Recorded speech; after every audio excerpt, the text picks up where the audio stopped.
Supreme court के retired जज justice S Abdul Nazeer को राज्यपाल बनाने पर बवाल छिड़ गया है।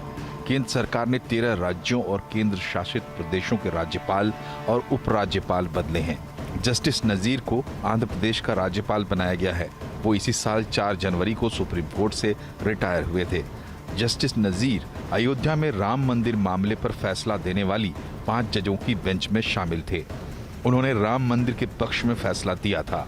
इसके अलावा वो नोटबंदी, ट्रिपल तलाक, सांसदों और विधायकों की अभिव्यक्ति की आजादी और राइट टू प्राइवेसी जैसे मामलों में फैसला दे चुकी बेंच में भी शामिल थे। कांग्रेस जस्टिस नजीर की नियुक्ति पर सवाल उठा रही है। जस्टिस गोगोई को अभी तो राज्यसभा दी थी, अब जस्टिस नजीर साहब को आपने गवर्नर बना दिया। राम जन्मभूमि बाबरी मस्जिद का सुप्रीम कोर्ट के फैसले पर बहुत लोग सवालिया निशान लगाते चले आ रहे। जस्टिस गोगोई के बनने के बाद जस्टिस नजीर को गवर्नर बनाना उन लोगों के शक और शुबे को और मजबूत करता। दूसरे विपक्षी दल भी जस्टिस नजीर की नियुक्ति को गलत नजीर बता रहे हैं। जो फेवरेबल सरकारों के जो जजमेंट हैं उनको देने वालों को एक ऐसी नजीर पेश की जा रही है जो भारत की डेमोक्रेसी की जो फ्यूचर है उसमें एक गलत नजीर है। गोगोई साहब को भी राज्यसभा का सदस्य बनाया जिन्होंने अयोध्या के मसले पर निर्णय दिया था। अब बुरी बात यह लगती है कि वो न्याय था या फेवरिज्म था, ऐसा नहीं सोचना चाहिए ना। ये सोच आएगी क्योंकि आप बदले में कुछ दे रहे हैं इन लोगों को जिन्होंने आपके बारे में फेवर किया, उनको कुछ ना कुछ फेवर आप कर रहे हो। न्याय व्यवस्था पर लांछन नहीं है। विपक्ष के हमलों का जवाब देने के लिए बीजेपी ने भी मोर्चा संभाल लिया। कानून मंत्री किरेन रिजिजू ने विपक्ष पर निशाना साधते हुए ट्वीट किया, राज्यपाल की नियुक्ति पर एक बार फिर से पूरा गिरोह जोरों पर है। उन्हें अब ये समझ लेना चाहिए कि अब वो भारत को अपनी निजी जागीर जैसे नहीं चला सकते। अब भारत को संविधान के प्रावधानों और लोगों की इच्छा के अनुसार चलाया जाएगा। बीजेपी ने कांग्रेस शासन में हुई नियुक्तियां गिनाते हुए उस पर पलटवार कर दिया है। कहीं संविधान में लिखा है क्या कि कोई भी जज जो रिटायरमेंट के बाद वो गवर्नर नहीं बन सकता है? और कांग्रेस ने स्वयं फातिमा बीवी को, और वो जब रिटायर की सुप्रीम कोर्ट के जज के रूप में, तो उनको तमिलनाडु का गवर्नर जो अपॉइंट किया गया था। और इतना ही नहीं तो जस्टिस पी सतशिवम, उनको भी नियुक्ति की गई थी। तो ऐसे अनेक उदाहरण आपको मिल जाएंगे कांग्रेस के जमाने में जब रिटायर्ड जजेस को अपॉइंट किया गया है। जस्टिस नजीर से पहले चीफ जस्टिस रहे रंजन गोगोई को राज्यसभा का सांसद नामित करने पर भी ऐसे ही बवाल देखने को मिला था। गोगोई की अध्यक्षता वाली 5 जजों की बेंच ने ही 9 नवंबर 2019 को राम मंदिर के पक्ष में फैसला सुनाया था। गोगोई 17 नवंबर 2019 को रिटायर हुए और 4 महीने बाद ही राष्ट्रपति ने राज्यसभा सांसद के लिए उन्हें नामित किया। लेकिन सवाल ये है कि जब कांग्रेस के शासन में भी सुप्रीम कोर्ट के जजों को रिटायरमेंट के बाद राज्यपाल बनाया जा चुका है, तो अब आलोचना क्यों? विपक्ष जब किसी जज की नियुक्ति पर ऐसे सवाल उठाता है तो क्या पूरे कोर्ट को ही कटघरे में खड़ा नहीं कर देता है? या परिपाटी जो भी रही हो, ऐसे महत्वपूर्ण पदों से रिटायर व्यक्ति को किसी भी पद पर नियुक्त करने से पहले क्या एक कूलिंग ऑफ पीरियड नहीं होना चाहिए ताकि व्यक्ति और पद की गरिमा पर कोई सवाल ना उठाए? तो ये एक बहुत ही महत्वपूर्ण सवाल खड़ा किया है और विपक्ष इसकी लगातार आलोचना करी। मैंने कांग्रेस को भी इनवाइट किया था अपने शो में, लेकिन वो आए नहीं, हालांकि वो तीखी आलोचना कर रहे हैं। सवाल यहाँ पे ये उठता है कि क्या इसलिए विरोध किया जा रहा है कि जो फैसले उन्होंने दिए हैं सुप्रीम कोर्ट में जज रहते हुए नजीर साहब ने, उसको संदर्भ में लेके, जैसे कि शिवसेना के नेता कह रहे हैं, या फिर इसलिए कि ये परंपरा गलत है, तुरंत रिटायर होने के बाद उनको राज्यपाल नियुक्त किया गया है, या इसमें कोई कानूनी बाधा है कि कानूनी तौर पर, मुझे शायद आर्टिकल 24 ऐसा रिस्ट्रिक्ट नहीं करता है, जज जा सकते हैं कहीं भी किसी भी काम को कर सकते हैं, एक्सेप्ट कि वो इमीडिएटली किसी कोर्ट में प्रैक्टिस करने लगे। तो ये बहुत सारे सवाल हैं जो तकनीकी पहलुओं और नैतिकता के मानदंड पर खड़े होते हैं। इससे पहले भी इतिहास रहा, आज़ादी के तुरंत बाद भी एक जज साहब को गवर्नर बनाया गया था उड़ीसा का, तो वो भी एक नज़ीर है। और वहाँ से लेकर के अब तक हर सरकारों ने अपने अपने हिसाब से किया, जगह जगह पे बनते रहे। तो आज का विरोध सिर्फ इसलिए है क्योंकि ये 2-3 बहुत ही महत्वपूर्ण फैसलों से जुड़े रहे हैं, जिसमें एक राम मंदिर का फैसला है, जिसमें ट्रिपल तलाक का फैसला है। इसलिए विरोध हो रहा है कि उसकी वजह से इनको टारगेट किया जा रहा है, या फिर ये एक ऐसी परंपरा बन गई जिसका एक होलिस्टिक व्यू में लोग इसको मानते हैं कि नैतिकता के मानदंड पे ऐसे उपायों से बचना चाहिए। इसी पे आज हम बातचीत करेंगे, समझने की कोशिश करेंगे। हमारे साथ जो मेहमान है मैं उससे आपको परिचय करा दूं। भारतीय जनता पार्टी के प्रवक्ता तुहिन सिन्हा हमारे साथ है, साथ ही समाजवादी पार्टी की ओर से फखरुल हसन चांद है। अश्विनी दुबे जी हमारे साथ हैं, वकील हैं, सुप्रीम कोर्ट में बहुत सीनियर हैं, तो तकनीकी पहलू भी समझेंगे और साथ ही काफ़ी कमेंट भी करते रहते हैं। और दो बहुत ही वरिष्ठ पत्रकार, राजतोष जी हैं हमारे पास, सत्यहिंदी के फाउंडर, और हर्षवर्धन त्रिपाठी, ये भी पत्रकार हैं। हमने जैसे कहा कि कांग्रेस को हमने इनवाइट किया था लेकिन वो लोग आए नहीं हैं, तो उनका पक्ष शायद पता नहीं कोई रखेगा, लेकिन चर्चा जरूर होगी कि संदर्भ उन्हीं के लंबे शासन से यहाँ पे निकलता हुआ है। तो इन सिन्हा, जब ये विरोध किया जा रहा है विपक्ष की ओर से कि आपको इमीडिएटली अपॉइंट नहीं करना चाहिए राज्यपाल, क्या तर्क है आपका, क्यों किया आप लोगों ने?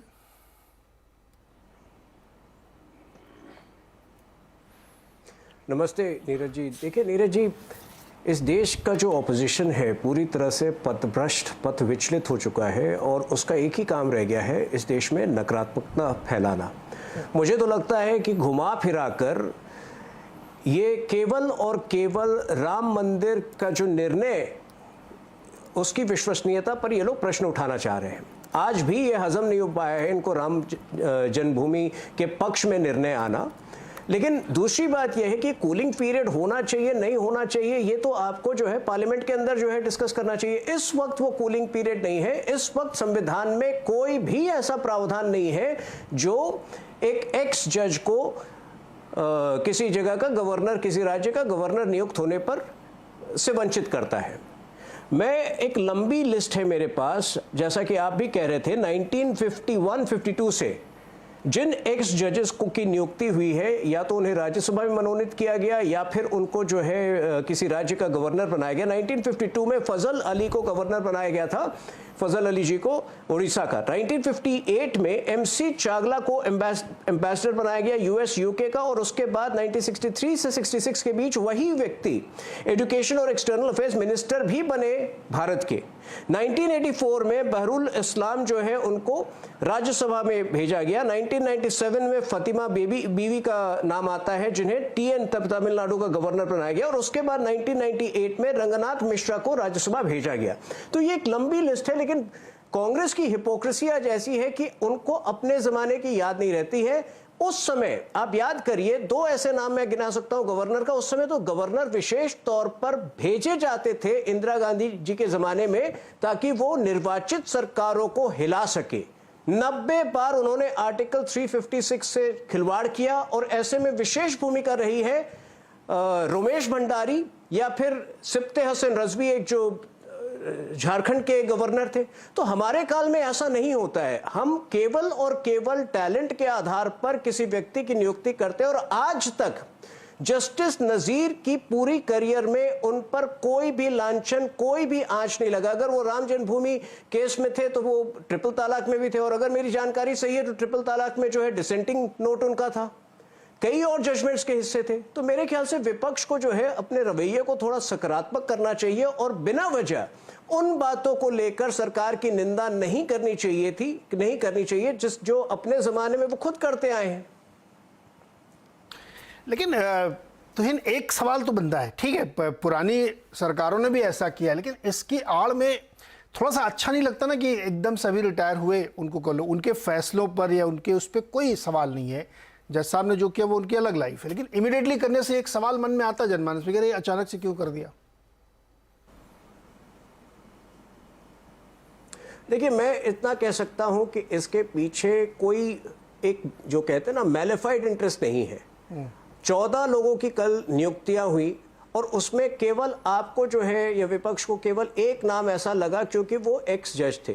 ठीक है, ये इन प्रिंसिपल जो है कूलिंग ऑफ पीरियड की जो बात है वो मतलब अनेक पार्टियों से आई है। एक समय था जब भारतीय जनता पार्टी ने भी इसकी मांग की थी, तो लेकिन इसकी चर्चा जो है वो तो पार्लियामेंट में सभी पार्टियों को करनी चाहिए। पार्लियामेंट में इस केवल और केवल हंगामा करते हैं, डिस्कशन में इनका कोई इंटरेस्ट नहीं रहता है। तो चूंकि इस वक्त ऐसा कूलिंग ऑफ पीरियड नहीं है, इस वक्त कोई ऐसा जो है हमारे ऊपर कोई ऐसी बाधा नहीं थी, और हमने केवल और केवल जो कंसर्न व्यक्ति हैं उनके टैलेंट और उनकी इंटेग्रिटी के आधार पर, जैसा कि आप खुद उनके जजमेंट्स को देखिए, वो अनेक जजमेंट्स के हिस्से रह चुके हैं। ये तो कांग्रेस का है कि राम जन्मभूमि को उजागर करना चाहती है, क्योंकि उनका मेन प्रॉब्लम जो है आज तक वो हजम नहीं कर पाई है कि राम जन्मभूमि का जजमेंट राम मंदिर के पक्ष में आया है। सच्चाई ये है।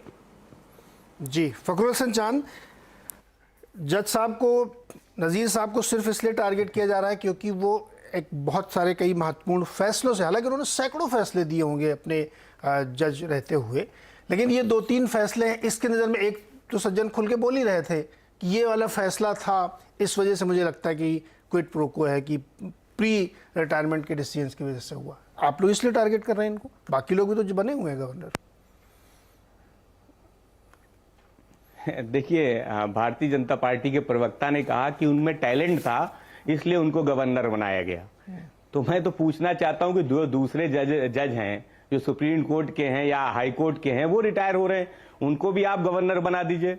उनमें भी तो टैलेंट है, या वो आप, या उनमें टैलेंट नहीं है, उनके फैसले गलत हो रहे हैं, तो इस परंपरा को बदल दीजिए ना कि रिटायर्ड जज ही गवर्नर बनेंगे, कोई राजनीतिक व्यक्ति नहीं बनेगा या दूसरी फील्ड से नहीं बनेगा। आखिर ऐसा क्या टैलेंट इनमें था कि दूसरे जजों में नहीं है, जो रिटायर हो रहे हैं उनको आप नहीं बना रहे? खैर, ये दूसरा विषय है, मैं दूसरी बात करता हूं। 1958 में 14वीं जो रिपोर्ट है विधि आयोग की, उसमें कहा गया कि जो रिटायर्ड जज हैं, जो हाई कोर्ट और सुप्रीम कोर्ट के हैं, उनको सरकारी पद नहीं लेना चाहिए। इस तरीके की रिपोर्ट विधि आयोग ने सबमिट की थी, जो कभी लागू नहीं हुई।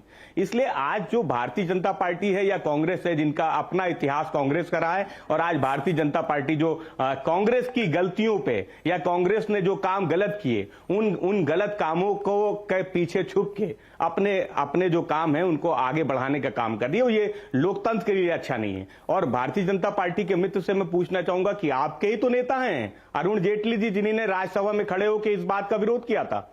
तो तब वो अरुण जेटली जी राजनीति कर रहे थे, भारतीय जनता पार्टी राजनीति कर रही थी, या आज आप राजनीति कर रहे हैं? ये सवाल भारतीय जनता पार्टी को इस सवाल का जवाब देना चाहिए। लेकिन देखिए, जो सबसे बड़ा सवाल है वो लोकतंत्र का है। अगर इस तरीके के फैसले होंगे कि कोई जज रिटायर होगा और उसके बाद वो सरकारी पदों पर चला जाएगा, तो आने वाले जो समय है, आने वाले जो जज हैं दूसरे, वो उनको क्यों ना पद मिले, फिर क्यों ना वो सरकार के करीब रहेंगे? तो देखिए, लोकतंत्र के लिए और न्याय व्यवस्था के लिए ये जो परंपरा है, ये जो बात आप कह रहे हैं ना, परंपरा को बंद होना चाहिए। फखरुल, ये बात आप जब कह रहे हैं तो आप परोक्ष रूप से उनके फैसले को क्वेश्चन कर रहे हैं।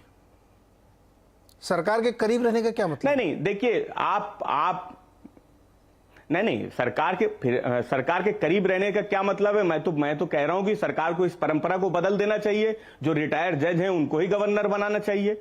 फिर सबको बना दीजिए ना, किसी एक को बनाने का क्या मतलब है कि उनके में टैलेंट है और दूसरों में टैलेंट नहीं है? जब सबको बनाया जाएगा तो आप ये सवाल करेंगे कि सारे जजेस ही खाली काबिल है क्या? उनको क्यों बनाया जा रहा है? किसी नहीं, मैं क्यों करूंगा? मैं तो कहता हूं कानून नहीं, कानून नहीं बन सकता। नहीं, कानून बना दीजिए ना कि रिटायर्ड जज ही गवर्नर बनेंगे, राष्ट्रपति बनेंगे, बना दीजिए, हम समर्थन करते हैं। आपके इस सेंटेंस में जो ही लगा दिया आपने, केवल रिटायर्ड जज ही बनेंगे, इस पर दिक्कत है। बात समझिए, मैं जो सवाल पूछ रहा हूं उसको सुन के तो मुझे दिक्कत भारतीय जनता पार्टी के उस शब्द से कि उनमें टैलेंट है। मैं तो जानना चाहता हूं क्या इसमें तो भारतीय जनता पार्टी ना भी कहे, मैं कह रहा हूं रिटायर्ड में तो जज कैसे हैं फिर वो? भाई टैलेंटेड तो है, इसमें तो कोई शक नहीं, बीजेपी ना भी कहे। नहीं, तो मैं तो ये भी कह रहा हूं ना कि अरे भाई टैलेंट, नहीं, टैलेंटेड व्यक्ति मैं भी मान रहा हूं। मैं तो कह रहा हूं जो दूसरे रिटायर हो रहे हैं जज, वो भी तो टैलेंट है। क्या उनमें टैलेंट नहीं है क्या? तो बनते ही रहते हैं ना, किसी न किसी जगह पे कोई एनसीएलटी जाता है, कोई राज्यसभा जाता है, कहीं ना कहीं जाते ही हैं लोग, किसी न किसी ट्रिब्यूनल के। रंगनाथ मिश्रा भी बने थे। आप भी जान रहे हैं, मेरे मुंह से मैं कुछ बोलूं अच्छा नहीं है, इसलिए मैं तो समझता हूं, आपको ही बोलना, मुझे तो पूछना है, बोलना तो आप ही को, हमको थोड़ी बोलना है। बोलिए। नहीं नहीं, बहुत सी बाध्यता हमारे भी, हम प्रवक्ताओं के भी सामने हैं। हम तो इतनी ही बात कहना चाहेंगे कि जो रिटायर्ड जज हो रहे हैं, मैं तो उन सबसे भी अपील करूंगा कि कम से कम वो राजनीति का हिस्सा ना बने, रिटायरमेंट के बाद कोई सरकारी पद ना ले। ये हम समाजवादियों की भी अपील है उन जजों से जो हाईकोर्ट और सुप्रीम कोर्ट से रिटायर हो रहे हैं, क्योंकि जब वो किसी, चाहे वो भारतीय जनता पार्टी की सरकार हो या कांग्रेस की सरकार हो, जब भी वो किसी सरकारी पद को लेते हैं तो एक बहुत बड़ा तबका है, एक बहुत बड़ी संख्या है जो उनको शक की निगाह से देखती है। वो न्यायाधीश रहे हैं, उन्होंने बहुत से फैसले किए अच्छा, हैं। इससे तो पहले भी मैं शक की निगाह से देखती थी कि अभी से देखना कोई शुरू उंगली किया? उठे या उन फैसलों पर कोई उंगली उठे? फखरुल हसन चांद, अभी से शक की निगाह से देखना शुरू किया कि पहले भी देखते थे वो? नहीं, मैं आपका सवाल नहीं समझ पाया, आप क्या कह रहे हैं? इससे पहले भी बहुत सारे जज बनते रहे हैं किसी न किसी ट्रिब्यूनल के, किसी न किसी जगहों पे, तो पहले भी आपको ये जनता का, आपके नजर में जनता को शक होता था, ये अभी इस 2014 के बाद से शक होना शुरू हुआ है? नहीं, मैं तो कहूंगा कांग्रेस के जमाने में भी जब सिख दंगे हुए उसके बाद एक जज थे, उनकी नियुक्ति हुई। हम तो सवाल तो आज उस पे भी उठते हैं। ऐसा थोड़ी कि सवाल कांग्रेस के समय पे जो लोग बने उनके उस पे सवाल नहीं उठ रहे हैं, या भारतीय जनता पार्टी के समय पे ही सवाल उठ रहे हैं। हम तो कहते हैं कि क्यों सवाल उठे, उन न्यायाधीशों पे या न्यायपालिका पे सवाल क्यों हम उठाए, और क्यों उनके फैसलों पे हम सवाल उठा पाए या जनता उन फैसलों को शक की निगाह से देखे। इससे अच्छा रास्ता यह है कि जो 1958 की जो विधि आयोग की सिफारिश है, उस सिफारिश को सरकार मान ले और न्यायपालिका से रिटायर हुए जो भी जज हैं उनको किसी भी सरकारी पद पे ना नियुक्त किया जाए।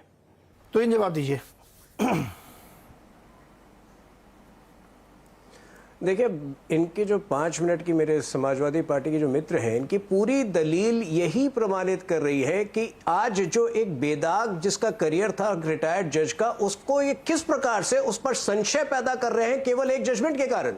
अगर ये राम मंदिर का जजमेंट में, अरे साहब, उन्होंने नोटबंदी का भी फैसला सुनाया था। भाजपा के मित्र हमारे नोटबंदी का भी फैसला हो चुकी है। अभी ये कह रहे हैं, देखिए कितनी इग्नोरेंस है इनकी बात में। अभी ये कह रहे हैं कि सारे रिटायर्ड जज को, अरे 29 स्टेट है हमारे पास, सारे रिटायर्ड जज को कैसे बना सकते हैं आप? जिस प्रकार आपको एक दायित्व सौंपा गया है, क्या कोई भी बीएसपी का कोई भी सदस्य हो, कोई भी कार्यकर्ता, उसको वो दायित्व सौंपकर वही समाजवादी पार्टी का कोई भी कार्यकर्ता को भेजा जा सकता है? नहीं भेजा जा सकता ना।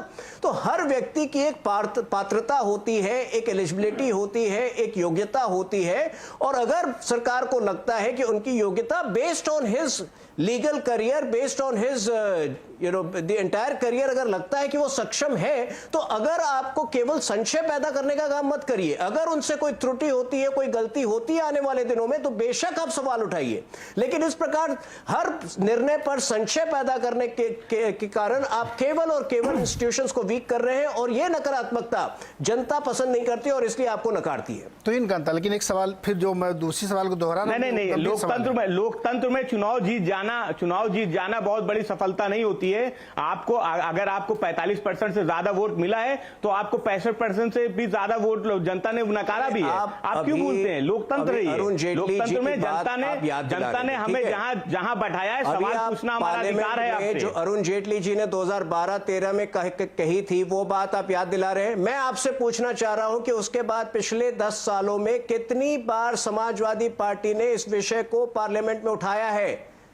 क्या कोई समाजवादी पार्टी का एक भी एमपी, एक प्राइवेट मेंबर बिल आया है? क्यों उस विषय को भूल गए? आप सत्ता में आने के बाद उसको क्यों भूल गए? आप सत्ता में आने के बाद उस विषय को क्यों भूल गए?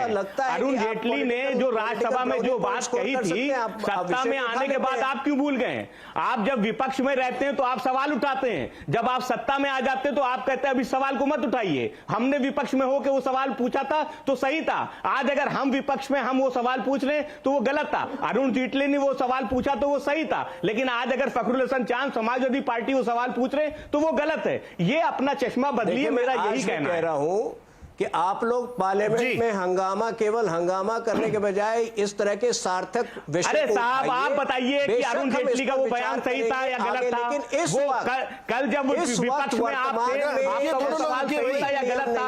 अगर वो सवाल कल, फखरुल रुक जाइए, अभी दूसरे मेहमानों के पास चलते हैं। वकील साहब से पूछ लेते हैं एक बार। दुबे जी, क्या ये, एक तो कानूनी तौर पर बहुत ब्रीफली बता दीजिए कि ऐसी कोई रिस्ट्रिक्शन है क्या? दूसरी चीज़ मैं ये समझना चाहता हूँ, क्या ये ऐसा सेंस मिलता है कि, जैसे ये बात इसलिए मैं कर रहा हूँ बहुत रिस्पेक्ट के साथ, कि उनका नाम लेके कहा जा रहा है कि वो इन फैसलों से जुड़े हुए थे, इसलिए सरकार उनको उपकृत कर रही है। क्या ऐसा होता है क्या?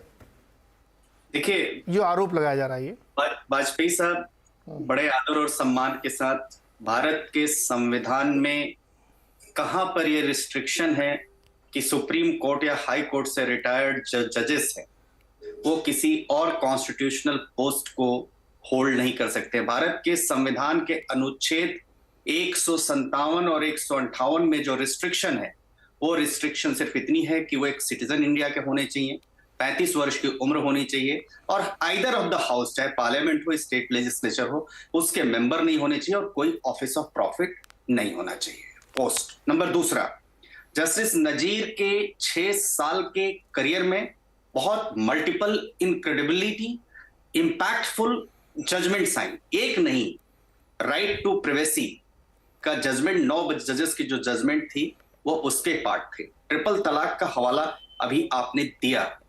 दूसरा, स्टेट्स की पावर्स जो आइडेंटिफाई करने की है बैकवर्ड क्लासेस फॉर रिजर्वेशन की, उसको अपहोल्ड करने में। शेड्यूल कास्ट स्टेटस ट्रेवल नहीं करेगा अक्रॉस स्टेट लाइंस उस मैटर में। Standards of evidence bribery cases में क्या होने चाहिए, जब कोई नया एक्यूज समन किया जाएगा वो कॉन्स्टिट्यूशन बेंच की judgment. Upholding the validity and implementation of demonetisation scheme, जो 4 से प्रश्न उठ रहा है, इसलिए मैं कह रहा हूं 4 से, जिसमें ऑनरेबल जस्टिस BR गवई ने उस जजमेंट को ऑथर किया, जो अभी सिटिंग सुप्रीम कोर्ट जज हैं, और जिसमें agreed by honourable justice Nazeer, honourable justice AS Bopanna, honourable justice B Subramaniam और dissenting honourable justice BV Nagarathna, माने चारों के चारों लोगों के ऊपर आप प्रश्न चिन्ह खड़ा करें। दूसरा, अयोध्या जजमेंट को देखते हैं। अयोध्या जजमेंट सिर्फ हिस्टोरिकल ग्राउंड पर ही नहीं, लैंड डिस्प्यूट के एवज में भी, एविडेंसेस के एवज में भी, ASI के रिपोर्ट्स के बेसिस पर भी, और माइथोलॉजिकल जो वो था उसके बेसिस पर 5-0 से यूनानिमस जजमेंट आई, और जिसमें one of the finest chief justice of this country honourable justice Chandrachud उस जजमेंट के पार्ट थे। नंबर तीसरा, NCDRC, armed forces tribunal, Lokayukta, PMLA tribunal, NGT, NCLAT, minority commission, NHRC और तमाम और जो कमीशंस और ट्राइब्यूनल्स हैं वो either to be headed by the retired supreme court जज और द रिटायर्ड हाई कोर्ट जज। वहां कहां एम्बार्गो है? चौथा, why everything should be seen from the political press, सब कुछ राजनीति के चश्मे से क्यों देखना चाहिए? पांचवा, एक हम्बल बैकग्राउंड से आने के बाद सुप्रीम कोर्ट तक पहुंचे और वहां के चीफ मिनिस्टर, जिनकी एड एंड एडवाइस से उनको काम करना है, जिनको अपने लेजिस्लेटिव कॉम्पिटेंस में और जिनको अपने स्टेट में लॉ पास करना है, वो इस डिसीजन को वेलकम कर रहे हैं।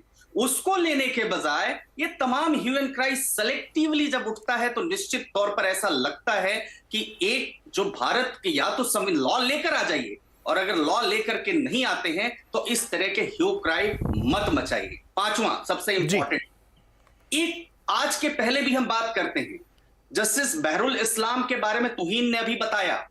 जस्टिस बहरुल इस्लाम जस्टिस पॉलिटिशियन मैं कहूंगा, क्यों? कांग्रेस पार्टी से थे, 2 बार राज्यसभा, रिजाइन करके गुवाहाटी हाईकोर्ट के जज बने, चीफ जस्टिस बने, फिर रिजाइन किया, फिर राज्यसभा में आए, फिर सुप्रीम कोर्ट के जज बने, फिर जजमेंट दिया, फिर जजमेंट देने के बाद फिर गए, फिर राज्यसभा में आए। उसके अलावा MC चागला इंग्लैंड से आए, मोहम्मद अली जिन्ना के साथ थे, 2 नेशन थ्योरी आई, फिर वो चीफ जस्टिस बने बॉम्बे हाई कोर्ट के 1958 तक, फिर एक्सटर्नल अफेयर्स मिनिस्ट्री में मिनिस्टर बने टिल 1967। जस्टिस हिदायतुल्लाह वो चीफ जस्टिस ऑफ इंडिया थे 25 फरवरी 1968 से 16 दिसंबर 1970 तक। Justice Hidayatullah vice president of India भी थे।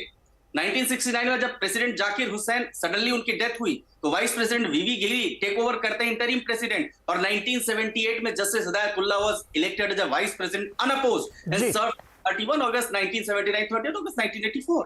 और जस्टिस फातिमा बीवी, उसके अलावा जो बॉम्बे हाई कोर्ट के अभी रिटायर्ड जज थे MS गिल, जो CEC के बाद स्पोर्ट्स मिनिस्टर बने। क्यों हर चीज को पॉलिटिकल प्रिज्म से देखना? नहीं अश्विनी, जो लोग देख रहे हैं वही आज सवाल उठ रहे हैं और वो इस डिबेट में भी नहीं है, क्योंकि जो आपने इतनी बड़ी लिस्ट गिनाई है उनका तो मैं एक्चुअली नाम ही नहीं लेना चाहता, जो बार बार राज्यसभा और राज्यसभा मंत्री कर रहे थे, फिर जज भी बन रहे थे, वो पता नहीं क्या क्या हो रहा था। तो ये तो बहुत ही गजब यहाँ पे एक सिस्टम बना। लेकिन मैं इससे इतर एक बात कहना चाह रहा हूँ, जब भी कुछ मामला होता है आशुतोष जी, तो ये कहा जाता है कि भाई सुप्रीम कोर्ट के, हाई कोर्ट के जज की निगरानी में जांच। आप उनकी क्रेडिबिलिटी, उनकी टैलेंट पे कोई शक नहीं करता देश में, हर आदमी उनको मानता है कि बहुत योग्य लोग हैं जो वहां पे हैं। तो अगर वो बन रहे हैं तो उनको क्यों ये उस पर सवाल किया जाए कि वो एकदम पॉलिटिकल क्विड प्रोको के तहत बन रहे हैं? अरे भाई, एक अगर टैलेंट है तो उसको क्यों ना यूज किया जाए? आशुतोष जी। नीरज जी, आज मैं एक आपके सामने एक कन्फेशन करना चाहता हूं। कन्फेशन ये करना चाहता हूं कि जज और पत्रकार दोनों को सरकार से किसी तरीके की कोई चीज नहीं लेनी चाहिए। और मैं इसका जीता जागता उदाहरण हूं। जब मैंने IBN 7 छोड़ा और उसके बाद जब मैं आम आदमी पार्टी में गया, और तो मैं तमाम सफाई देने के बावजूद भी किसी ने ये नहीं माना कि मैंने पत्रकार रहते हुए आम आदमी पार्टी को उपकृत ना किया हो। और मैं ये जानता हूं कि पूरी जिंदगी ये मेरे साथ लगा रहेगा। इवन मरते दम तक भी अगर मैं सफाई दूंगा तो कोई मेरी सफाई को मानेगा नहीं। तो ये पत्रकार और जज, इन दोनों के ऊपर ये लागू होता है। मेरा मानना यह है स्पष्ट तौर पे कि यहां नजीर साहब की नियुक्ति पर मुझे लगता है कि इसकी तारीफ होनी चाहिए, और ये दुर्भाग्यपूर्ण जो है ये विवाद का विषय बन गया है।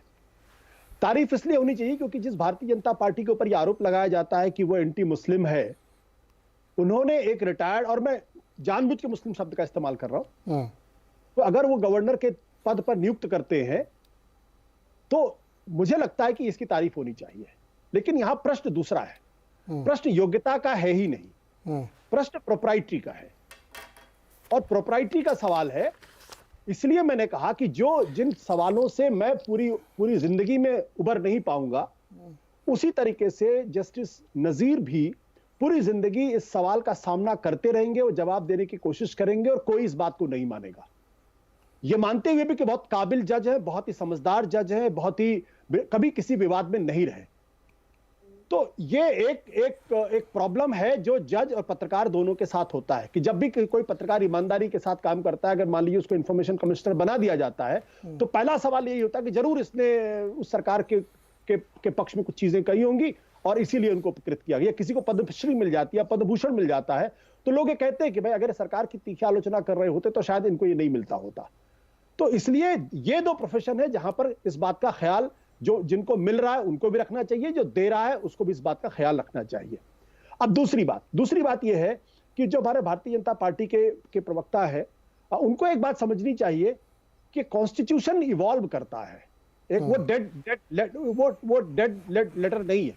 अगर 1950 में, 1960 में, 1970 में अगर कांग्रेस पार्टी ने ये गलतियां की, और कांग्रेस ने की, कांग्रेस ने ऐसा नहीं, कांग्रेस इस अपराध से मुक्त नहीं हो सकती है, तो मुक्त की, तो उसके वो तर्क देकर हम आज अपने अपॉइंटमेंट को जस्टिफाई नहीं कर सकते। और इसीलिए अरुण जेटली का जो बयान है वो बहुत ही प्रॉफिटिक स्टेटमेंट है। लेकिन अरुण जेटली जी जब देश के वित्त मंत्री थे और रक्षा मंत्री थे, तो सितंबर 4 तारीख को पी सदाशिवम को चीफ जस्टिस ऑफ इंडिया जो रिटायर किए थे अप्रैल के महीने में, उनको ही केरल का गवर्नर बनाया था। उस वक्त भी कंट्रोवर्सी हुई थी और तब वो कैबिनेट का हिस्सा थे।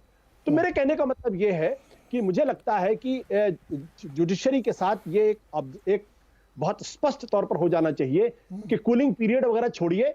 अगर आप जज हैं तो रिटायरमेंट के बाद आप किसी तरीके की कोई भी सरकारी पद पर नहीं जाएंगे। अगर ये हो जाएगा तो फिर किसी जज की रिटायरमेंट के बाद वो बहुत ही ईमानदार आदमी हो, बहुत तो ही ये तो फिर बहुत सारे सवाल नहीं खड़े। आशुतोष जी, बहुत सारे IAS वाईएएस सब बहुत सारे ऐसी पद हैं जहां पे ये हो सकता है, सबको फिर बाहर रखना चाहिए। टैलेंट क्रंच हो जाएगा सर। IAS के साथ क्या है, IAS के साथ है जिस पार्ट वो उनकी निष्पक्षता इस पर तय होती है कि वो सरकार के नौकरशाह है। जो भी पार्टी होती है उसकी आज्ञा को मानना, उसको इंप्लीमेंट कराना उनकी मजबूरी होती है। उनको निष्पक्ष होकर जैसे जो जज के साथ होता है, क्योंकि जज में सरकार पार्टी होती है, प्राइवेट लोग पार्टी होते हैं। अगर अभी जैसे अयोध्या का मसला खड़ा हो गया, एक मिनट आशुतोष जी सुनिए ना, IAS का काम पार्टी का एजेंडा सेट करना नहीं होता है, उसका काम होता है कानून के दायरे में सरकार की नीतियों को लागू करना। ठीक है, यहां तक बात सही है।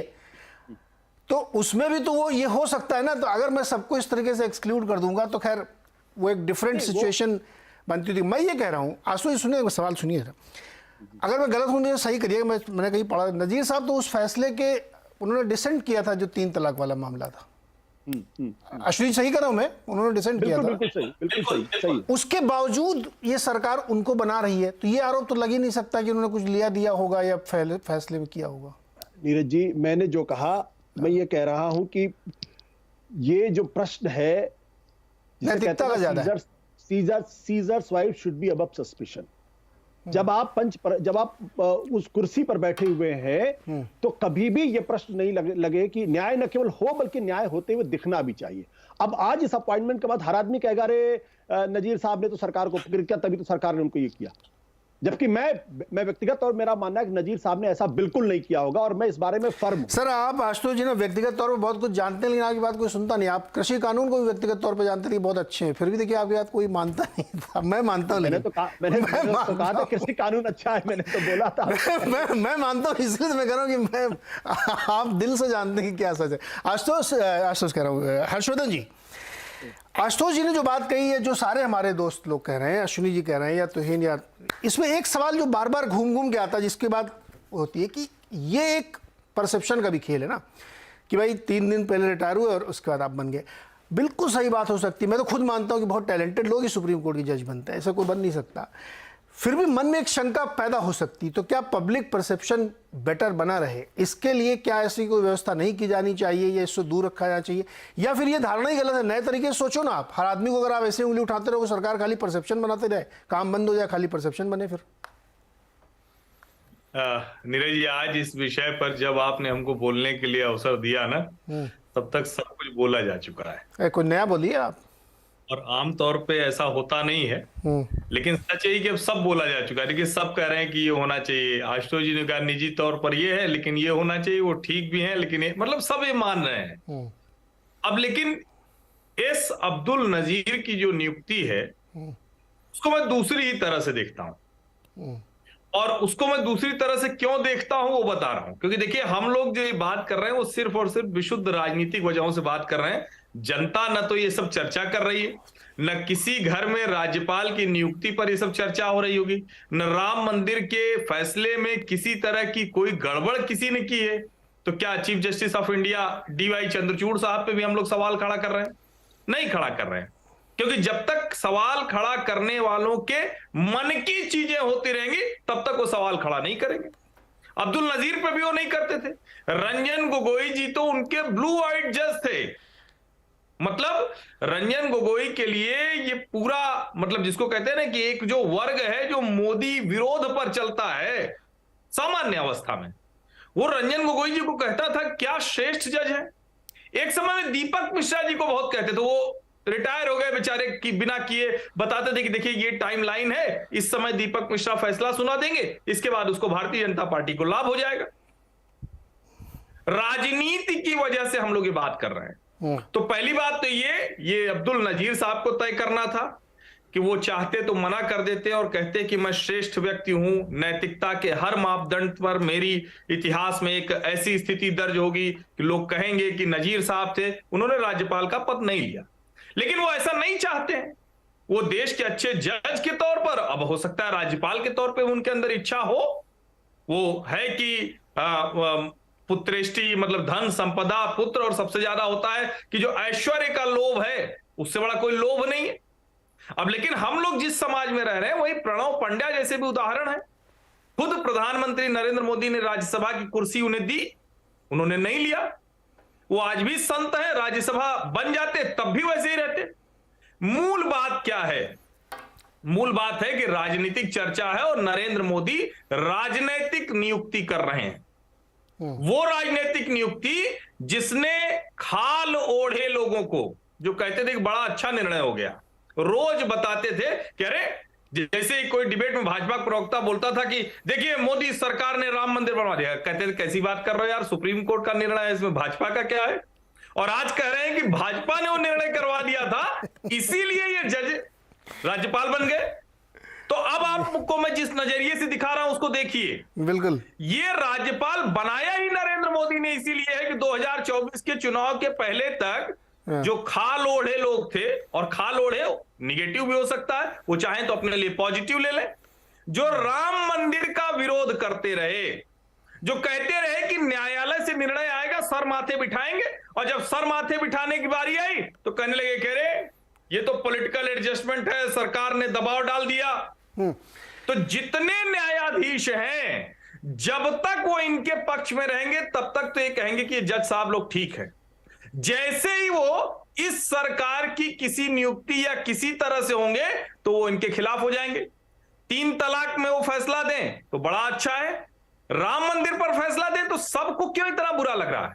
और ये जो सबको बुरा लग रहा है, नरेंद्र मोदी चाहते हैं कि पूरा देश जाने कि किसको किसको बुरा लग रहा है। और बाकी आप लोगों ने इतने नाम गिना दिए हैं कि मैं बहरुल इस्लाम से लेकर रंगनाथ मिश्रा से लेकर पता नहीं किसका किसका नाम मैं नहीं बताऊंगा। नहीं, उसकी वो तो जरूरत भी नहीं है, बहुत जरूरत लंबी नहीं, स्क्रीन पे चल रहा है ये पॉलिटिकल। अच्छा, स्क्रीन पे भी चल रहा है, देखिए वो मैंने देखा नहीं, स्क्रीन पे भी चल रहा है। अरे स्क्रीन पे सारे ग्राफिक चल रहे हैं। लेकिन जो मूल बात है कि उस समय का संदेश देने का शायद कुछ और था, आज नरेंद्र मोदी का स्पष्ट है। 24 के पहले देश में चर्चा होनी चाहिए कि राम मंदिर पर फैसला सुनाने वाला जज इस देश में राज्यपाल नहीं बन सकता, भले वो मुसलमान हो, उसको राज्यपाल नहीं बनाया जाना चाहिए। अश्विनी दुबे जी, एक और से जब मुझे ध्यान है एक बार जजेस लोगों ने एक प्रेस कॉन्फ्रेंस करी थी, है ना, उनमें से एक जज साहब राज्यसभा में भी हैं, तो उस समय से शायद ये पॉलिटिकल स्टेटमेंट की बात शुरू हो गई थी। ऐसा दिखता है आपको भी क्या? नहीं, मैं तो देखिए आदरणीय वाजपेयी साहब, एक बात कहूंगा कि जो जजेस की कॉन्फ्रेंस हुई वो किस बात पर हुई? Honourable justice Deepak Mishra chief justice थे, उन्होंने कहा कि जो इंपॉर्टेंट मैटर्स हैं उन मैटर्स का जो मास्टर ऑफ रोस्टर है, जो पहली बार नया शब्द इवॉल्व हुआ, वो बड़े सेलेक्टिवली मैटर्स को देते हैं और मेन मैटर्स अपने पास रखते हैं। तो क्या ऑनरेबल जस्टिस दीपक मिश्रा को पोस्ट रिटायरमेंट कोई जॉब मिली? और राम मंदिर में जो one of the best judgment refer हुई 5 जजेस बेंच की इस्माइल फारूकी की केस जजमेंट, जस्टिस इस्माइल जज, उन्होंने कहा कि नमाज ऑफर करने के लिए you don't need a place, but worship के लिए यू नीड अ प्लेस। तो मैं केस का रेफरेंस बताना चाहूंगा, वो बड़ा उसमें रेफर हुआ। अब दूसरा सबसे बड़ा हम इंपॉर्टेंट रिफॉर्म्स की अगर हम बात कर रहे हैं, बड़े विद्वान पैनलिस्ट आपके सामने बैठे हुए हैं, मैं उन सबके सामने, जब वाजपेयी जी की गवर्नमेंट थी तो national commission to review the working of the constitution appointed by Atal Bihari Vajpayee government 2000 में जो सजेस्ट किया कि गवर्नर स्टेट का अपॉइंट होना चाहिए प्रेसिडेंट के after consultation with the chief minister of that state, क्योंकि उनको चीफ मिनिस्टर के साथ काम करना है। चीफ मिनिस्टर वहां के मैंडेट को रिप्रेजेंट करते हैं, तो क्या वहां के चीफ मिनिस्टर ने किसी प्रकार की कोई ऑब्जेक्शन की? प्रश्न 1। प्रश्न 2, सरकारिया कमीशन आया। सरकारिया कमीशन ने 1983 में कहा कि सेंटर स्टेट रिलेशंस जो हैं वो देखते हैं और vice president of India, speaker of Lok Sabha consult होने चाहिए प्राइम मिनिस्टर के साथ सिलेक्शन ऑफ गवर्नर्स में। कब? 1983 में। उसके बाद और कौन कौन सी गवर्नमेंट्स रही और कौन कौन से लोग रहे? फिर मैं कहना चाहूंगा कि तुहिन बीजेपी को रिप्रेजेंट कर रहे हैं, मेरा बीजेपी से कोई लेना देना नहीं है, लेकिन मैं कॉन्स्टिट्यूशन का विद्यार्थी होने के नाते, सुप्रीम कोर्ट का एक वकील होने के नाते और कानून का एक विद्यार्थी होने के नाते बड़े आदर के साथ कहना चाहूंगा कि जुडिशरी एक ऐसा सेटअप है इस देश में जो इम्पार्शियल है, इंडिपेंडेंट है, फैक्ट्स के बेसिस पर काम करता है, और राम मंदिर की जजमेंट को, यूनानिमसली जजमेंट को किसी भी पॉलिटिकल चश्मे से देखने की जरूरत नहीं है। और रही बात, अब आप करते हैं आरबीआई के, हम नोटिफिकेशन की बात कर ले बड़े बड़े ब्लंट होकर, अगर मैं कहता हूं कि 2023 में सुप्रीम कोर्ट कह देती कि गवर्नमेंट का डीमोनेटाइजेशन का ऑर्डर जो था आरबीआई के एक्ट के कॉन्ट्ररी था, तो आज की तारीख में क्या होता? एक सबसे बड़ा प्रश्न यह है क्योंकि वो 6 वर्षों के बाद 2016 के बाद अब तक सेटल हो गया, इसलिए ये सब बातें। अब उसके अलावा जस्टिस मदन मोहन पुंची कमेटी 2007 में आई, जिसने फिर सेंटर स्टेट रिलेशंस की बात की और प्रपोज किया अपनी कमेटी रिपोर्ट में कि prime minister, home minister, vice president, speaker और कंसर्न चीफ मिनिस्टर गवर्नर। क्या उस बात पर कोई जिक्र हुआ? तमाम सरकारें आई, सियासतें पलटी, सियासतें गई। फिर पुंची कमेटी ने भी कहा कि डॉक्ट्रिन ऑफ प्लेजर जो कॉन्स्टिट्यूशन है वो right of the governor to sanction the prosecution of ministers against the advice of the state government, क्या उस पर कोई काम हुआ? इसलिए या तो बिल लेकर आइए, कानून बनाइए, हमारे जैसे मेहनत करने वाले दिन रात जो मजदूर जैसे लॉयर्स है जो करते हैं उनको भी कुछ मौका मिलेगा कमीशंस में। कहीं कानून लेकर नहीं आते, एक फैसला होता है, एक व्यक्ति अपने बहुत कितने हम्बल बैकग्राउंड से, फिर 30 सेकेंड ऑनरेबल जस्टिस चंद्रचूड़ ने अपने जिस दिन रिटायरमेंट थी ऑनरेबल जस्टिस नजीर की कहा कि ऐसी जगह से उठकर आए, अपने पिता के खेत में खेती करते थे, मजदूरी करते थे, वहां से somebody rose to the supreme court, कितना मेहनत करके अपने टैलेंट के बेसिस पर। नाउ एक्चुअली यही सवाल तो हमने रखा था शुरुआत में कि जब कई सारे नेता उनके जजमेंट से उसको कोरिलेट करके उनकी काबिलियत पे क्वेश्चन करते तब दिक्कत खड़ी होती। फिर जो हर्षवर्धन कह रहे हैं कि फिर एक पॉलिटिकल स्टेटमेंट आपके सामने रख दिया। और नैतिकता एक ऐसा सब्जेक्टिव इशू है कि आज से 15 साल पहले की नैतिकता अलग थी, तब सब कुछ ठीक ठाक चल रहा था तो सबको नैतिकता बहुत अच्छी लगती थी। आज अगर उसमें विद इन कॉन्स्टिट्यूशनल फ्रेमवर्क अगर कोई राज्यपाल काम कर रहा है या उसको अपॉइंटमेंट हो रहा है तो एक नैतिकता के पैमाने हो रहे हैं। लेकिन सवाल एक बहुत महत्वपूर्ण ये भी बनता है कि ये स्वच्छता बनेगी कैसे, क्या इसका कोई रेमेडी है क्या? छोटे से ब्रेक के बाद लौट के आते हैं, इसी चर्चा को आगे बढ़ाते हैं। आशुतोष जी आपसे।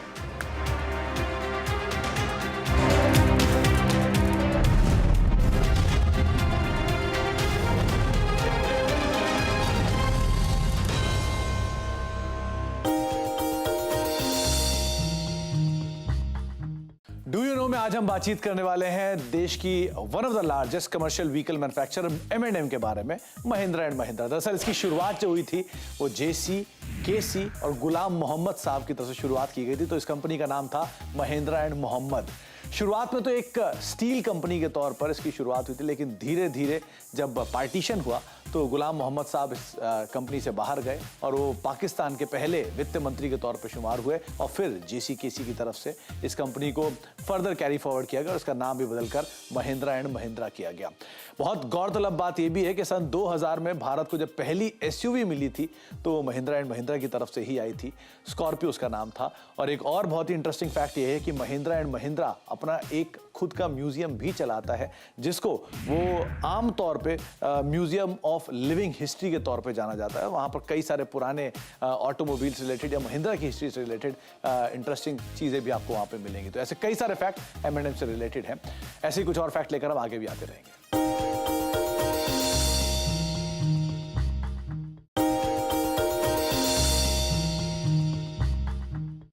डू यू नो में आज हम बातचीत करेंगे देश की सबसे बड़ी पैसेंजर व्हीकल कंपनी यानी कि मारुति के बारे में।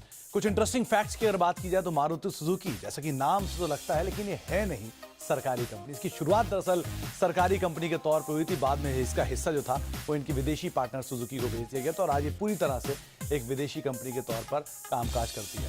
इस कंपनी के पहले MD जो थे वो संजय गांधी साहब थे। हालांकि वो इसकी जो ड्रीम कार थी उसको ड्राइव नहीं कर पाए, लेकिन वो पहले MD के तौर पे कंपनी के शुमार हुए थे।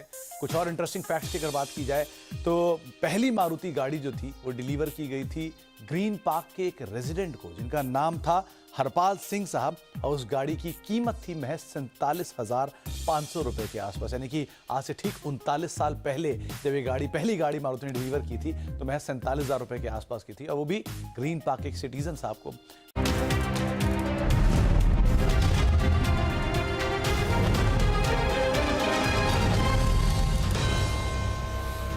स्वागत है एक बार फिर से आपका। और आज चर्चा हो रही है जस्टिस नजीब की नियुक्ति पे जो राज्यपाल हुई है अब्दुल नजीर साहब की, उस पर एक राजनीतिक चर्चा चली हुई है कि नहीं करना चाहिए था तुरंत, तो उस पर भी हम लोग थोड़ी देर बातचीत करते हैं। आशुतोष जी, आप कुछ रिएक्ट करना चाह रहे थे बीच में?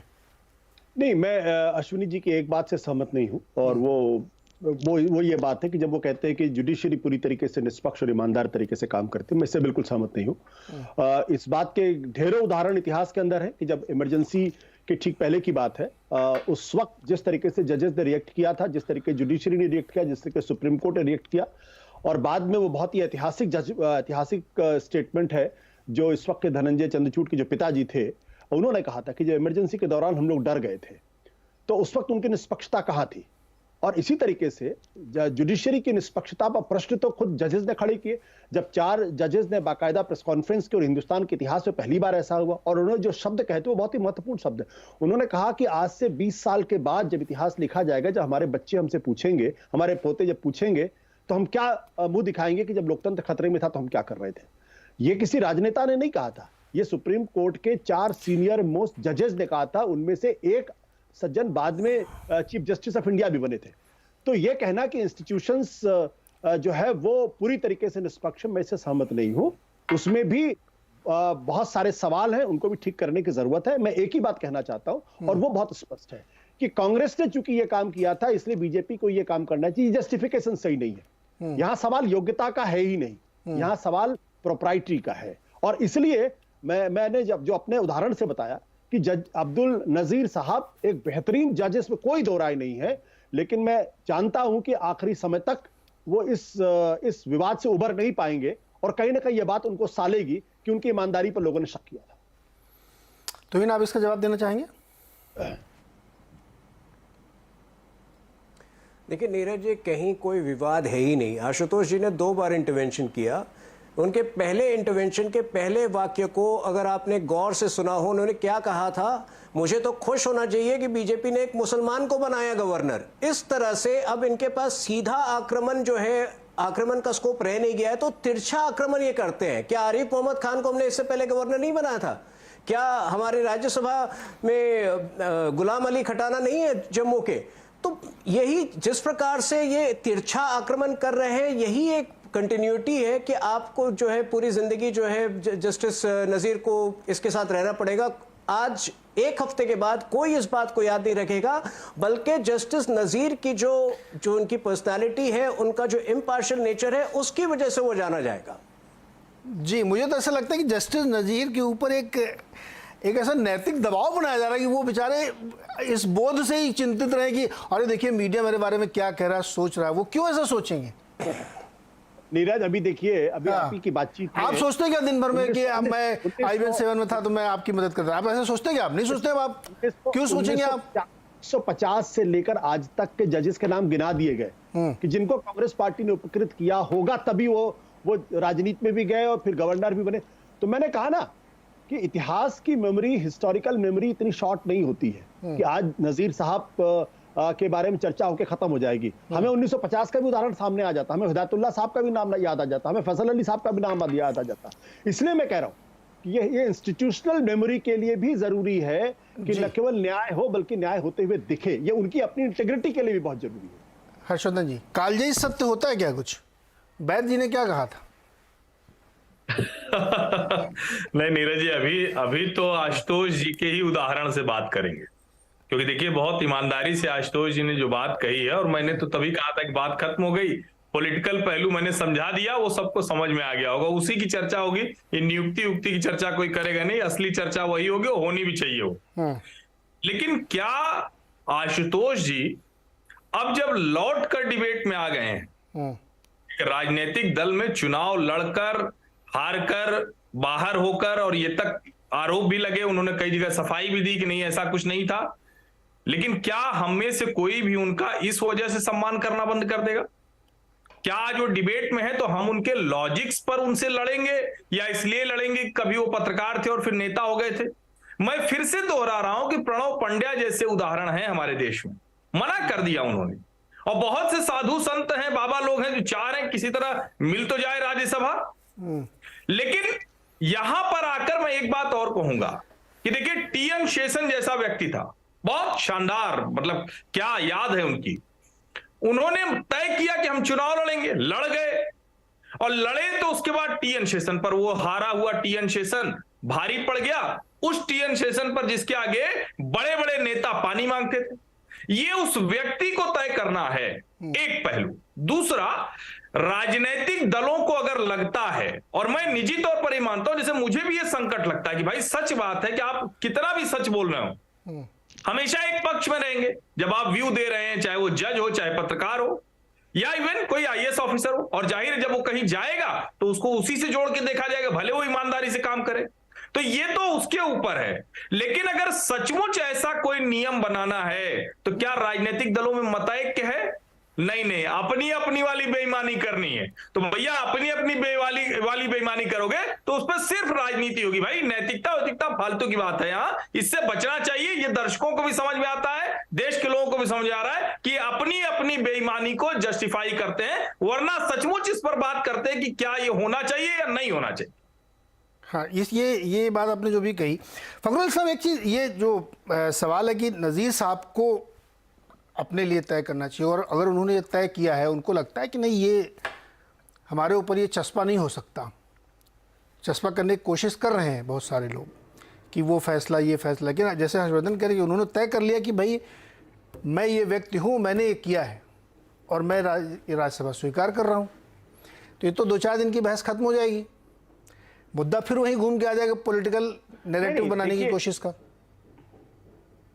जी देखिए मैं बहुत स्पष्ट कर दूं कि समाजवादी पार्टी को नजीर जी के राज्यपाल बनने पे कोई आपत्ति नहीं है, लेकिन हम जो मांग कर रहे हैं, मैंने अपनी बात की शुरू में ही कहा कि जो विधि आयोग की रिपोर्ट है, जो सिफारिश है 1958 की, उस रिपोर्ट को लागू कर दिया जाए। क्यों नहीं हम एक कानून बना देते हैं कि जो रिटायर्ड जज होंगे वो राज्यपाल नहीं बनेंगे या किसी सरकारी पदों पर नहीं रहेंगे।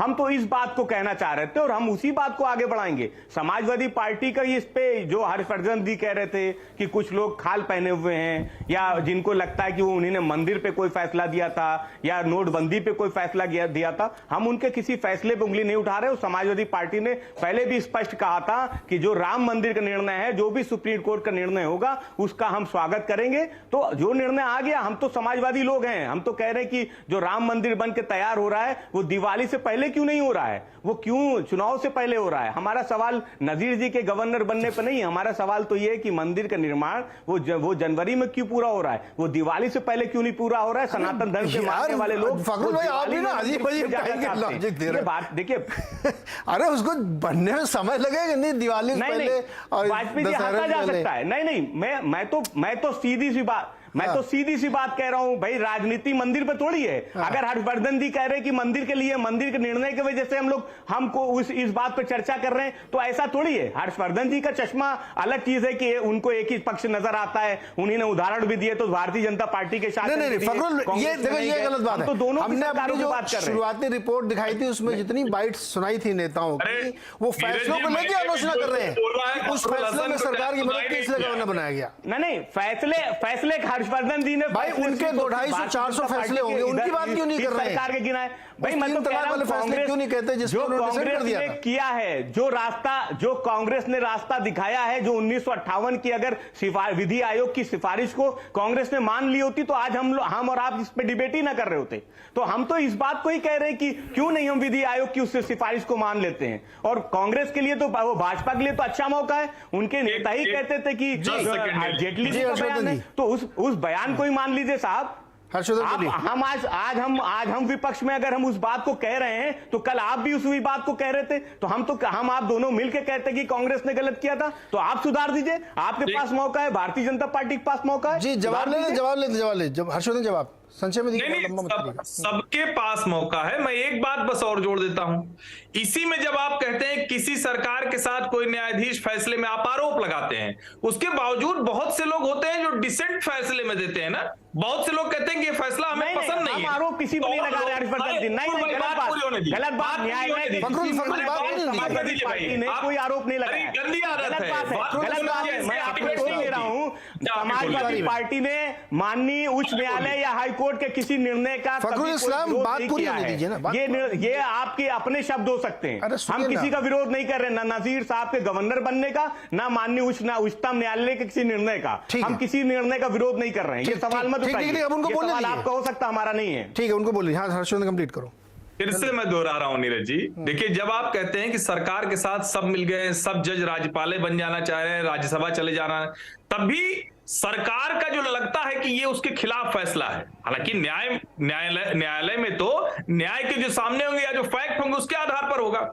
अब सवाल यह है कि इसके बावजूद अगर आप कहते हैं, और मैं कहता हूं लोकतंत्र की खूबसूरती है, अलग अलग विचार के लोग न्यायाधीश बनते हैं, वो अपने अपने हिसाब से देते हैं और उनके सामने जो तथ्य होते हैं वो लेकर आते हैं। कई बार आता है कि वो न्यायाधीश दिखता दूसरी तरह से, यानी जो पब्लिक परसेप्शन है, लेकिन उसके सामने जो पुलिस या जांच एजेंसी फैक्ट लाती है उसके आधार पर वो निर्णय देता है। मुझे लगता है कि यहां जाकर ये बात समझनी चाहिए, और लोकतंत्र की खूबसूरती भी है। नैतिकता निजी बात है, सरकार के तौर पर या राजनीति के तौर पर नहीं, नैतिकता निजी बात है। राजनीतिक दलों को या तो सबको तय करना पड़ेगा कि दूसरे 30 सेकंड आस्तोष। मैं एक ही बात कहना चाहता हूं, जो अमेरिका का सुप्रीम कोर्ट है, वहां जो सुप्रीम कोर्ट के जजेस होते हैं वो रिटायर नहीं होते, वो या तो खुद हट जाते हैं या फिर वो मृत्यु पर्यंत बने रहते हैं। लेकिन वहां भी जब जजेस अपॉइंट होते हैं तो कुछ लोग कहते हैं रिपब्लिकन्स के जज हैं। जब डोनाल्ड ट्रंप राष्ट्रपति बने थे तो उन्होंने जो 2 वैकेंसीज हुई और 2 अपॉइंट किए। अब उसकी वजह से पूरे सुप्रीम कोर्ट का कैरेक्टर बदल गया। हमारे यहाँ अभी वो स्थिति नहीं है। अभी हम ये नहीं कहते कि बीजेपी का जज है या कांग्रेस पार्टी का जज है, फलाने का जज। मुझे लगता है कि एज ए इंस्टीट्यूशंस के प्रोटेक्शन के लिए, इंस्टीट्यूशन के ग्रैंडर के लिए जरूरी है कि इस तरीके के फैसले अगर ना हो तो बेहतर है। बस इतनी सी बात मैं कह रहा हूं। ओके, यानी आगे संपादक जी लोग ना चुनाव लड़ पाए कहीं से, उनका मन हो जाए तो। मैं बिल्कुल आशुतोष जी उस पे आशुतोष जी आप फंसा देंगे संपादक जी सबको। जब चुनाव लड़ेंगे ना तो पद्मश्री मिलेगा। जाने कितने लोग हैं संपादक जी लोग सब चक्कर में पड़े हैं। आशुतोष जी सुनिश्चित करना चाहते हैं कि कोई नहीं लड़ेगा चुनाव और न किसी को पद्मश्री मिलेगा। जला हुआ हूँ इसलिए फूक फूक कर पीता हूं। मैं तो साफ कहता हूं कि किसी भी सरकार को पद्मश्री या सरकार के द्वारा दिए हुए पद्म पुरस्कार या कोई पुरस्कार, साहित्य अकादमी जैसे पुरस्कार नहीं लेने चाहिए, क्योंकि अगर वो क्रिटिकल होगा तो उसको नहीं मिलता। ये मैं आपको बता दूं, इसलिए और हमेशा क्रेडिबिलिटी उसकी क्वेश्चन मार्क रहती है। जी चलिए, इसी के साथ हम शो समाप्त करेंगे। ये ऐसे विवाद हैं जिस पे अंतहीन चर्चा हो सकती है। कॉलेजियम की चर्चा होती है, फिर एनजीएससी की चर्चा होती है, और उसी से जुड़ा हुआ एक ये विषय कि जजेस की नियुक्ति होनी चाहिए। एक विचार ये भी जो फखरुल कह रहे थे कि बनाया ही नहीं जाए जज को, या फिर इसमें एक लंबी लिस्ट खुलेगी, फिर IAS को मत बनाइए, PSS को बनाइए। मेरा मानना है कि ये ठीक नहीं हो सकता, इसलिए क्योंकि हमारे देश में देखिए, बहुत बुरा ना लगे किसी को, लेकिन टैलेंट क्रंच है। अगर इतने योग्य लोगों को आप बाहर ही कर देंगे सिस्टम से कि ये कुछ काम ना करें, इतने सीनियर लॉयर्स कुछ काम ना करें, तो फिर शायद ठीक नहीं। हाँ, इसमें एक शुचिता और एक नैतिकता बनी रहनी चाहिए एक के तौर पे, जिससे कोई शक न करे या उठाए ना, ये ज़रूर होना चाहिए, इसमें कोई दो राय नहीं। लेकिन हर फैसले को चश्मे की नजर, मतलब एक अलग एंगल से देखना भी शायद ठीक नहीं। ये सरकार को भी सोचना चाहिए और विपक्ष को भी, क्योंकि जो भी उदाहरण दिए जा रहे हैं वो राम मंदिर के फैसले से दिए जा रहे हैं, जो कि एक गलत है। नजीर साहब की इंटीग्रिटी में सवाल नहीं उठाना चाहिए। बहुत बहुत शुक्रिया हमारे साथ जुड़ने के लिए।